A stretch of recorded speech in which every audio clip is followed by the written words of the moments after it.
उत्तराखंड में हर साल जंगलों में आग लगती है, मगर देखने सुनने वाला कोई नहीं होता। कई बार कहा जाता है कि लोगों ने आग लगा दी और सरकार जो है वो सोती रहती है। आज तक कभी किसी को पकड़कर सजा नहीं दिलवाई गई। इस बार अगर जंगल में आग लगी तो कौन था जिम्मेदार, क्या ये पता लगाया गया? अरे ये तो हम देखते हैं कारनामा हर बार, मगर इस बार सिर्फ सरकार को जिम्मेदारी देने से बेहतर होगा कि उत्तराखंड की जनता स्वयं को देखे। उन्होंने किनको चुना है? उनको चुना है जिन्होंने उन 4 वन्य कर्मी जिनकी मौत हो गई जंगल की आग बुझाते हुए, और वो 4 कर्मी जो झुलस गए बुरी तरह से, 50 to 60% उनको बर्न्स आए हैं, जिनको बेस अस्पताल तक पहुंचाया गया। उन्हें हेलीकॉप्टर मिला। आपके मंत्री, आपके नेता जिनको आप चुनते हैं, उनको मिलती है ये सारी सुविधाएं। ये आपको नहीं मिलती, ये हमारे लोगों को नहीं मिलती। आखिर क्यों? और आप अब भी चुप रहेंगे क्या? जिन 4 लोगों की मौत हुई है, कौन है जिम्मेदार? हर साल ये आग लगेगी और अल्मोड़ा शहर के सामने जो कसार देवी के पहाड़ हैं, कसार देवी के जंगल हैं, वो जल रहे हैं। और वो जल रहे हैं और उस आग को बुझाया नहीं जा पाया है, क्योंकि जो बुझाने गया वो स्वयं मौत के मुंह में चला गया और या फिर झुलस गया। कौन है जिम्मेदार? ये सोचा आपने? जिस सरकार को आप चुनते हैं उसमें आपने 5 की 5 सीट दी है भारतीय जनता पार्टी के नेताओं को। अभी तक उन सांसदों की बात कहीं से आई है?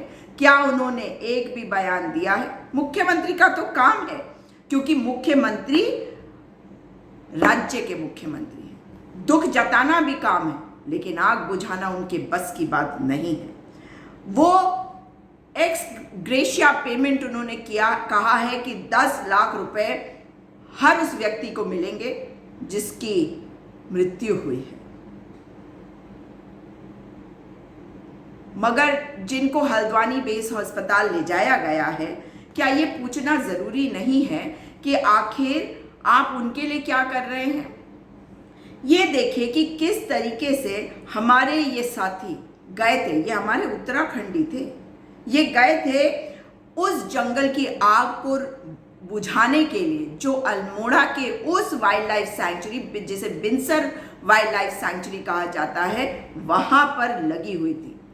सिविल सोयम फॉरेस्ट डिवीजन बिनसर वाइल्ड लाइफ सैंक्चुरी का उन्होंने अपनी जान दे दी।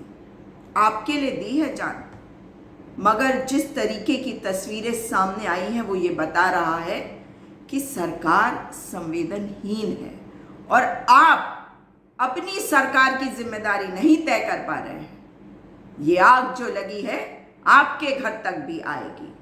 कहीं पे कोई आवाज नहीं। क्या अल्मोड़ा की आवाज दिल्ली तक पहुंचती नहीं? क्या अल्मोड़ा की आवाज प्रधानमंत्री नरेंद्र मोदी, जिनकी आप में से बहुत लोग करते हैं बहुत भक्ताई, कम हुआ है मगर करते तो है ना, क्या उन तक ये आवाज नहीं पहुंची? ये आपको सोचना होगा।